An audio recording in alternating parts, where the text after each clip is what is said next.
బులెటిన్లో breaking news చూస్తున్నాం. పాకిస్తాన్ నేత మాజీ విదేశాంగ మంత్రి బిలావల్ భుట్టో అమెరికా పర్యటనలో శాంతి వచనాలు వర్ణించారు.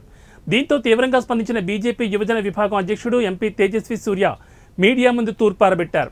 బిలావల్ నోటి నుండి శాంతి వచనాలు వింటుంటే దెయ్యాలు వేదాలు వల్లించినట్లుగా ఉందంటూ ఆయన వ్యాఖ్యానించారు. కాంగ్రెస్ సీనియర్ నేత శశి థరూర్ నేతృత్వంలోని భారత అఖిలపక్ష బృందం ప్రస్తుతం అమెరికాలో పర్యటిస్తున్న నేపథ్యంలో ప్రత్యేకంగా ఏర్పాటు చేసిన విలేకరుల సమావేశంలో ఆయన మాట్లాడారు. భుట్టో తనను తాను శాంతి ప్రతినిధిగా అభివర్ణించుకుంటున్నారని, అంతేకాకుండా శాంతి గురించి మాట్లాడడం విడ్డూరంగా ఉందని ఎద్దేవా చేశారు. మా దేశంలోని అత్యాధునిక ఆయుధ సంపత్తిని, మా బలగాలను, మా బలమైన ప్రజాస్వామ్య నాయకత్వాన్ని వారు జీర్ణించుకోవడం కష్టమే అని ఆపరేషన్ సింధూర్ను దృష్టిలో పెట్టుకుని వ్యాఖ్యానించినట్లు విశ్లేషకులు అభిప్రాయాన్ని వ్యక్తం చేస్తున్నారు.